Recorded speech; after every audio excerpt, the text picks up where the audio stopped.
Okay, what's up mga tropa? Welcome back sa ating YouTube channel, The Banjo Vlog TV. Pasensya na po kayo, ngayon lang po tayo nakapag-upload. So, marami na po tayong balita ngayon.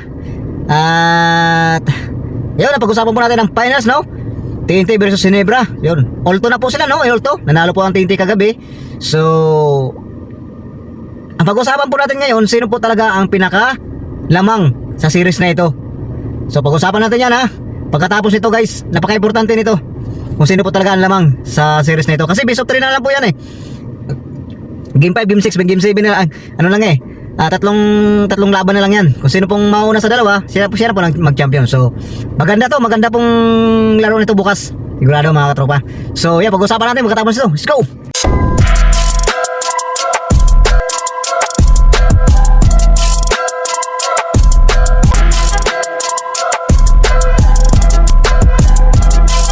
Okay, what's up mga katropa? Isang palakpak naman dyan mga katropa. What's up? Yan, buti na lang at nakapag-vlog na tayo sa wakas.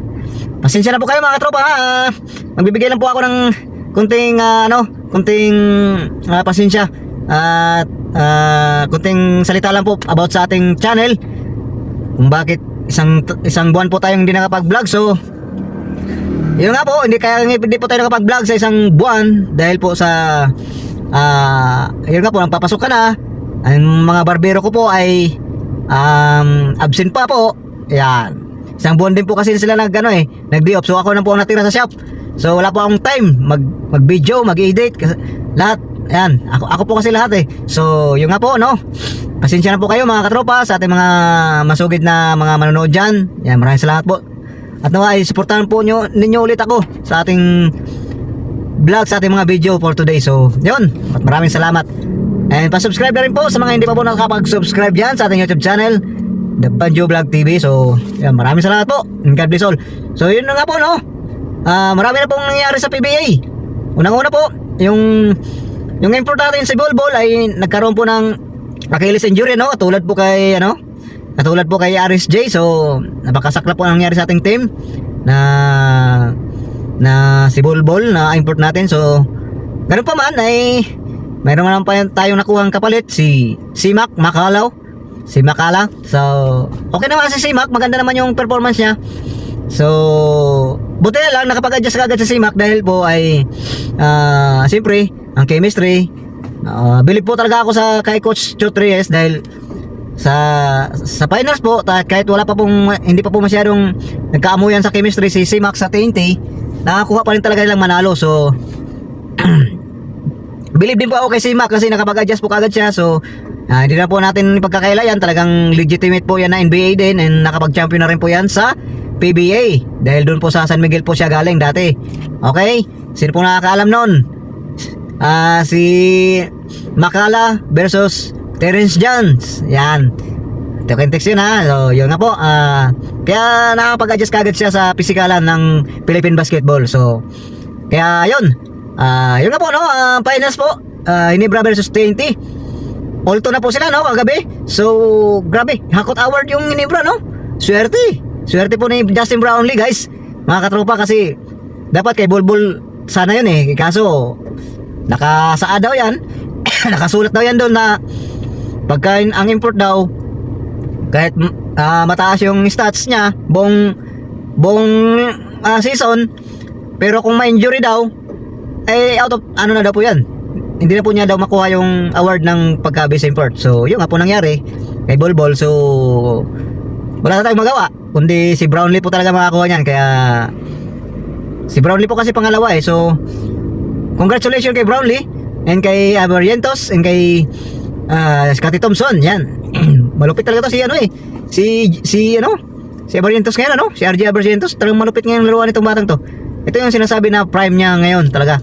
And si Scottie naman po ay naka 5,000 points club na. So congratulations sa iyo Sir kay Scottie Thompson. Yan, ayun, hakot award, no? So okay lang yan, hakot award sa kanila. Sa atin naman, champion tayo naman yung champion. Sana makuha natin ang game 5 bukas mga katropa. So yung nga po, pag-usapan natin ngayon. Okay, ang pag-usapan po natin ngayon, kung sino po talaga ang nakakalamang sa series na ito. Handa na po ba kayo? Pag-usapan natin? Okay, wag na po natin patatagalin to ha. So, ito na nga po. Ito na. Ang pagkakaalam ko dito, sa tindi na napasubaybayan natin game 1, game 2, game 3, game 4, ang nangyayari, ang game 1, tinambakan po ang TNT ng Ginebra, pero nakabalik po ang TNT.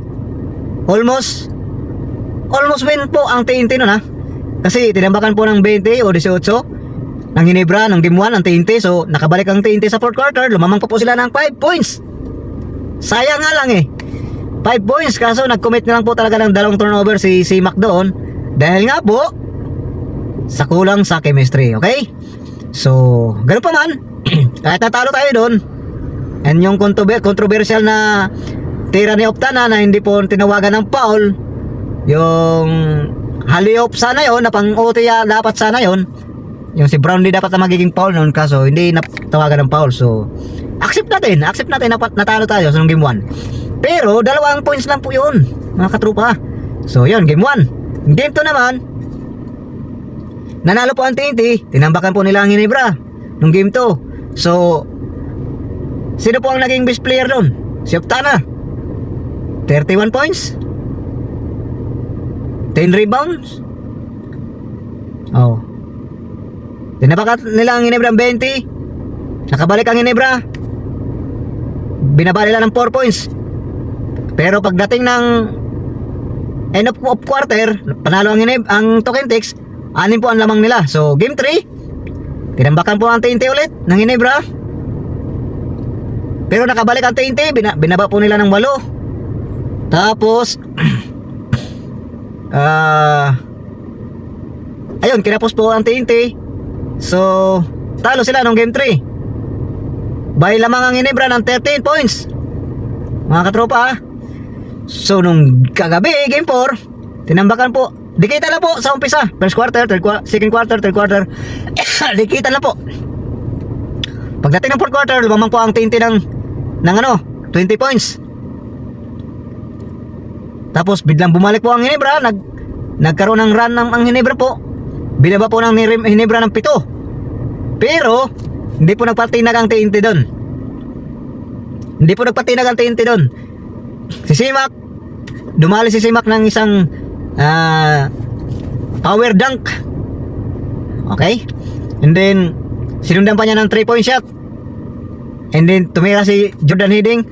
So bumalik sa double digit yung lamang ng TNT. So yung nga po, no, nanalo po ang TNT kagabi by 9 points. 9 points o 8 points. Okay? So eto nga po, bakit nga ba, sino po ba talaga ang tunay na lamang sa series na ito? Sinong team po ang lamang sa series na ito? I-comment nyo na lang. I-comment nyo po sa baba at babasahin natin yan. Nasunod natin na video, babasahin natin yan, ha? Okay? Pero may sarili akong opinion. Makatiinti ako, pero makatiinti ako eh. Pero yung iba, grabe talaga sa ano, diehard talaga sa Ginebra, no? So ang masasabi ko lang dyan, kung sino po yung pinakamahusay na mag-adjust na coach, alam naman natin yung dalawang coach na yan na naglalaban, Coach Otres and Coach Tim Con. Grabe yan, grabe ang utak nila. Parang naglalaro lang na sila ng chess eh. Checkmate, yan. So ang sa akin lang, para sa akin, lamang po sa series ang TNT. Alam niyo kung bakit? Ano? Sa tingin niyo, alam niyo kung sino? Ako lamang po, sa akin po, lamang para po sa akin, Sorry po sa fans ng Ginebra. Para po sa akin, lamang po ang TNT. Tropang 5G sa series na ito. Sige. Ganito na lang, papaliwanag ko. Sa TNT mga katropa, unahin natin TNT, Sa TNT, daming shooter. Nandyan unahin natin si RR Pugoy, Calvin Optana, Jordan Hiding, si Rinang Batak, si Jason Castro, yung import nila si Simak. Okay? Oh. Sa big man naman yun nila, si BGR, si Galinato, si Kelly Williams. Wala pa si Poy Hiram dyan. Nakikita nyo yung laro niya, no? Ni Galinato kagabi. Sinisisiw lang niya mga big man ng Ginebra, mga katropa. So, yun ang lamang ng TNT sa Ginebra. Unpredictable po ang opensa ng TNT. Para kay Coach Timcon. Kasi hindi po alam ni Coach Timcon kung sino po ang puputok diyan. Yun po yung nangyari kagabi. Hindi mo alam sa sunod na laro ang puputok si Pugoy. Sa susunod na laro si Puftana. Sa susunod si Jordan Hiding. Sa susunod si Castro. O tingnan mo si Jason Castro kagabi, si Doubler. 14 points. Kasi kailangan ni Castro eh. Tingnan mo bukas. Mas higit pa yan. Gagawin ni Castro dyan. Totoo yan. Yan po ang lamang ng TNT. Tropang 5G. Unpredictable po yung opensa ng TNT. And take note, yung depensa ng TNT po tumitindi habang tumatagal ang series. Tumitindi ang depensa ng Token Tex, mga katropa. Ha? So, lipat tayo sa Ginebra kung bakit sila ang dinado sa series na ito. Kasi nga po, ang number 1 po problema ng Ginebra, shared rotation si Coach Timcon. Shared rotation si Coach Timcon sa kanyang mga players. babad po si Scotty, si RJ Barrientos, si Brownlee, si Japet, si Troy. Yan, yung 5 na yan, babad po yan. Si Justin Brownlee. Oh, kagabi napanood ko si Justin Brownlee. Buong first quarter hindi nilabas ni Coach Timcon. Kaya pagdating ng fourth quarter, ramdam ko yung pagod ni Brownlee, mga katropa. Talagang hingal kabayo si Justin Brownlee. Yan ang problema ni Coach Timcon. Yan ang problema. Kasi kung wala naman po si JB sa loob ng court, mababaon po sila. Ibabaon po sila ng TNT. Kasi pagbasehan nyo kahapon, di ba, tanambakan nila ang Ginebra sa fourth quarter ng 20. And dahil po kay Brownlee, nakabalik po kagad ang Ginebra doon kasi nakadalawang sunod kagad ng 4 points si Justin Brownlee. Yun nga lang, yung stamina ni Brownlee, pababa ng pababa. Patagal na patagal to series na ito. Kaya sinasabi ko, TNT ang yamado dito sa series na ito. Dahil po si Brownlee, habang patagal ang series na ito, mauupos po na parang sigarilyo si Brownlee. Ibig kong sabihin, yung stamina ni Brownlee, bababa po sa sobrang pagod. Okay? Dahil po sa kabila, sa TNT, si Simak po, ay nakakapagpahinga po kasi may BGR, may Galinato, may Kelly Williams, maasahan sa depensa. At si BGR, hassle po yan, may upinsa din po yan. Oh. Kasi kung si Brownlee, kung ipagpapahinga po nila kagad si Brownlee, matatambakan po sila ng TNT. Lalo na pagka tumama talaga mga shooter ng TNT. Okay? At pangalawang problema ng Ginebra, ito. Ang mga shooters ng Ginebra, si Thompson, si RJ Barrientos, si Stephen Holt. Kung yan malimitahan ng Token Tex, kung hahayaan lang ng Token Tex ni Chotres, si Justin Brownlee na umiscore, tapos yung mga shooter ng Ginebra sa 3-point shot sa perimeter, kung yun ay didepensahan ng Token Tex at hayaan lang nila si Justin Brownlee na mapagod, umiscore, yari ang Ginebra. Talo ang Ginebra. Nakita ko yan kagabi. Nakita ko ang laro kagabi. So, i-comment nyo lang kung tama ang predict ko, mga katropa. Mga ka-barangay dyan, barangay fans. Yan mga Ginebra fans, huwag kayo magalit sa akin. Sinabi ko lang totoo. So, yun po ang problema ng Ginebra sa ngayon. Magaling po talaga si Coach Tres eh. Kagabi, nayaan lang niyang umiscore ng umiscore si Brownlee.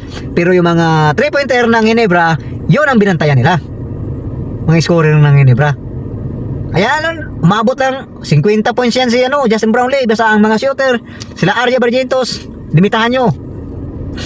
Di ba? Hindi pa lalo TNT kagabi. So yun din po ang gagawin ng TNT bukas. Yan. Yan lang po yan. Okay? Comment na kayo mga katropa kung tama yung analyze natin sa dalawang team na to na naglalaban sa finals. Yan. I-comment nyo na lang sa baba kung para po sa inyo kung sino po ang tunay na Yamado or Diado sa series na ito. Okay? Yun na po at maraming salamat sa inyong panonood. And palike and share na rin po ang ating video for today. And humingi po akong depensa ulit sa inyo. Maraming salamat po and God bless all. Bye bye.